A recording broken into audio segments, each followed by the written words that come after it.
Kryptonite desires set my heart afire. Heart on fire. Hey y'all, Mama here. Tonight we are talking about brats.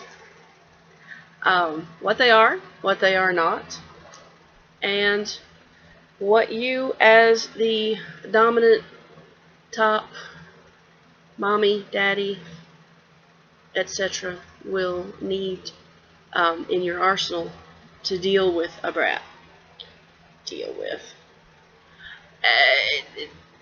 They take some different handling than a regular submissive.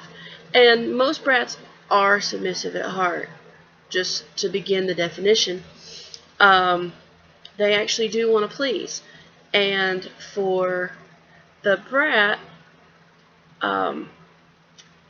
bratting and acting out and pranks is all part of their submission because they want to please their mommy, daddy, sir, master, mommy, mistress, top person.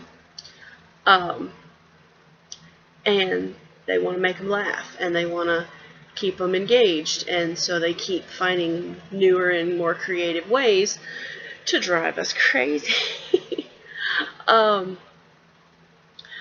Brats, as I said, are almost always submissives. Not every single brat is a submissive. You do come across some who are not. And usually there's some other sort of dynamic going on there. Often they are submissive, but only to one person, and to the rest of the world it's like a giant F you, you know. Brats are the squeaky wheels, the loophole finders, the oh so innocent ones. Often, but not always, littles, which is a category of submissive who, to simplify tonight, our terms will be in terms of mama's direct life. Okay? So a little or a middle is a submissive who is in touch with his inner child. Well, and Mama is pansexual and does want a fem sub as well, but I don't have one yet. So we're just going to talk in terms of Mama and boy littles, boy brats. I have a bratty puppy boy, as I like to put it, because he is very, very canine in a lot of ways and loves to lick my face mostly. Ew. Loves to nibble on my side and make me giggle and get an elbow to the face.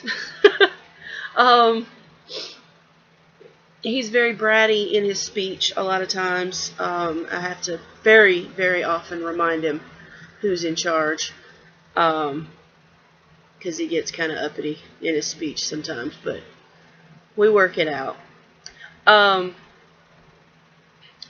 But I say they're the squeaky wheels because they don't like just going along to get along. They like making things interesting. They like being creative. They like finding loopholes so that they're obeying the letter of the law of what you said or the letter of your rules, but not always the spirit.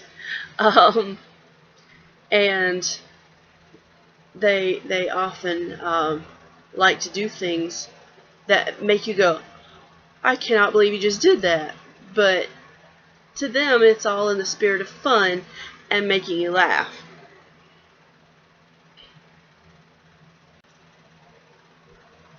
I really feel like I could talk about brats for a long, long time and still not cover everything that I know to be true about brats. So there may be a follow-up at some point in the future. But for now, we're going to go with what we got. So brats are the squeaky wheels, the loophole finders. Oh, so innocent when you call them on their tricks. But Mommy, but what?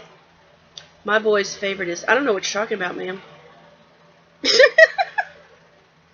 I don't know what you're talking about, ma'am. Uh-huh.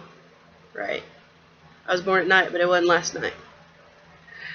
Brats enjoy pranks, making mommy/dom laugh, feeling like they got one over on their dominant. That's a big one for them sometimes, because being a submissive, you often do feel like the dominant has all the power. So if you can get one over on them, and get a little of yours back, then, kind of makes you feel a little bit powerful. And I can understand that. Brats also like a lot of the same thing littles do. Stuffies, glitter, candy, presents. We'll get back to that in a minute. Now, tools you will need to tame/deal with a brat. Patience, ibuprofen, blood pressure pills, a sense of humor, a bit of brattiness yourself, because the more creative you are in punishments,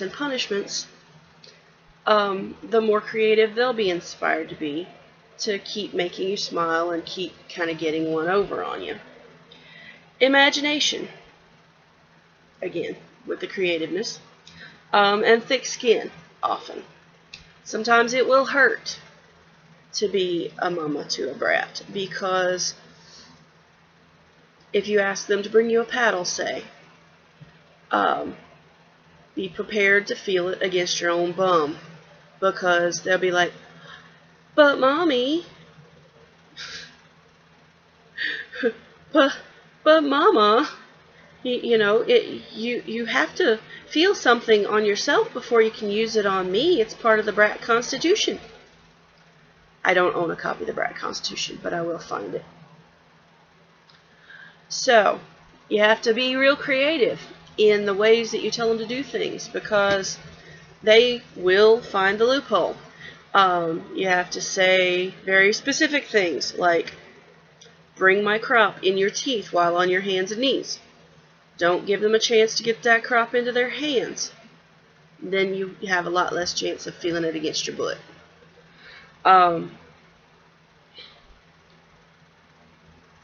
Spaced. Wow. Okay, so some reactions that the mama might have to bratting. Depends on the level of bratting. A lot of times bratting is done for the purpose of punishments. A brat wants a spanking. They want your undivided attention. And so they will act up in order to get you to spank them and pay attention to them and spend time with them.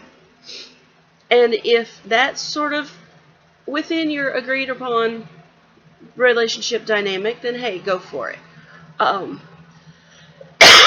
Sorry. If the behavior is truly bad, if it's broken a rule, if it's disrespectful to the mama or to another person, then you want to go into the realm of punishments. Now, punishments for a masochist usually involve things that they don't like. I mean, you don't want to give them a spanking because they like spankings. You don't want to, give them your time and attention a lot of times because that's what they want. So you put them in a timeout. You put them in the corner. You don't talk to them. You don't allow them to turn around and look at you. If they do, then the time starts over. And, you just put them back in the corner without a word, and the time starts over. The look. This is something that a lot of dominants have to cultivate, or have naturally. Me being a mother of 3 prior to actually taking on a brat of my own, well, besides my children, sorry, I kind of already had the look down pat, because with 3 boys, you just develop it.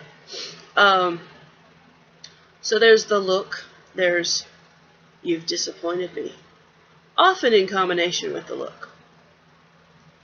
You've disappointed me needs to be delivered deadpan. It needs to be serious. And it needs to be used sparingly because it becomes less effective the more you use it.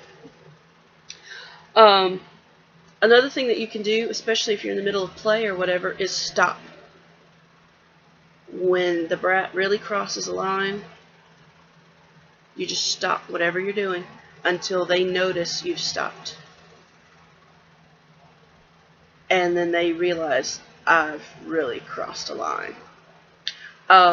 With a brat that I've been exploring with online, we have a mama safe word, basically. When it's getting too much, you're really crossing a line, I use my mama safe word, and she knows that the bratting needs to cease, and you need to come here right away, and we need to deal out whatever punishment needs to be dealt with, and then we can go on with our lives. So, punishment, the look, stop what you're doing, you've disappointed me.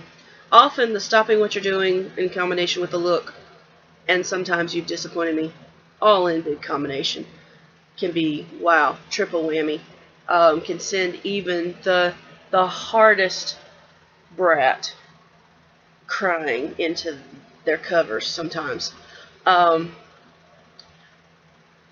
One very, very important thing to remember when dealing with a brat is not to break their spirit. I mean, you want to sort of tame them, yes, but you don't want to break their spirit, because that sense of fun and adventure can bring a lot to your life, and you don't want to beat that out of them or severe that out of them, because that's just, I mean, that's killing their nature and their spark, and that's no fun. Seriously. I mean, I'm a big old smartass myself, and that's why my boy gets away with so much, because we smartass right back to one another. He's a smartass, and I swat him, or or he says something smart and I say something smart right back. Like the other day, we're in a chat room, some guy says something about, well, that was quick. And another guy says, yeah, I hear that a lot. And my boy says, I don't. And I says, yeah, because your hand can't talk back. I mean, you gotta have a little brattiness yourself to really kind of stay neck and neck with them, really, and not just get washed over, because a dominant can lose complete control of the situation with a brat, because brats, part of their nature is they can't stand a power vacuum. And if you're not leading, they will, because they're perfectly capable of it. They just prefer not to. And I know that from personal experience from the bottom. What brats are not? Brats are not necessarily Sams, although there's a bit of an overlap between a smart-ass masochist and an actual brat. A smart-ass masochist will act up on purpose to get punishment. And the difference often in a brat and just a smart-ass masochist, or what I've heard called a pain-in-the-ass brat, is respect. The pain-in-the-ass brats and the Sammies, they don't know where the line is, and they don't care. And that kind of person I really don't want to be around. My boy knows when he's crossed a line, and he knows when he's gone too far. And he will usually, sometimes he gets the bit in his teeth and he wants to run with it, but he will usually chill out. He's not real good at apologizing. I'm trying to work on that, but he's just not great at apologizing, unfortunately. But he usually will make it up to me in his own way. He apologizes by snuggling, by puppy apologizing, basically. Snuggling, licks, whimpering, cuddling up to me, trying to make it up physically, usually, rather than words, rather than actual, I'm sorry. I know I crossed the line and I'm sorry. He's not great at that. We work around it for the most part. Sometimes it is a sticking point, but hey, what are you going to do? I mean, people have their strengths and their weaknesses, and sometimes you try and bolster up the weaknesses. And sometimes you just accept their weaknesses and you work around them. Another thing that bratting is not is topping from the bottom. That is another thing that a smart-ass masochist can kind of tend to try to do. They can try to guide what you're doing by acting out and saying, is that as hard as you can hit? Now, sometimes that can be a part of bratting as well, but again, the difference is respect. The difference is knowing where the line is and when to stop. Bratting is not necessarily topping from the bottom, because they're not trying to control what you do and for how long, usually. but instead, they brat to make things start, or they brat to make your day brighter. So this whole discussion started as a result of a question in a chat room from an anonymous kick user in Alberta, Canada, about what are some guidelines to have in place when taming a brat.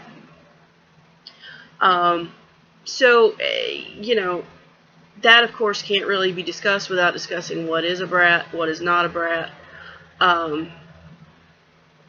etc., etc. So we've gone over all that. Sort of some tools to have in your arsenal, things to remember. Can you tame a brat? To some degree, sure.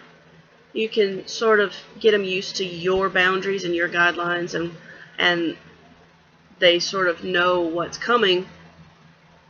If they push the boundaries too far, or break a rule, they know that those things are coming. And they either choose to alter their behavior, or they do the behavior anyway so that they'll get that reaction. Again, you don't want to break their spirit. You don't want to try and change them into a good little girl or boy, because there's plenty of those. There really are. I mean, there are plenty of absolute adorable, good submissives who are wonderful at service, and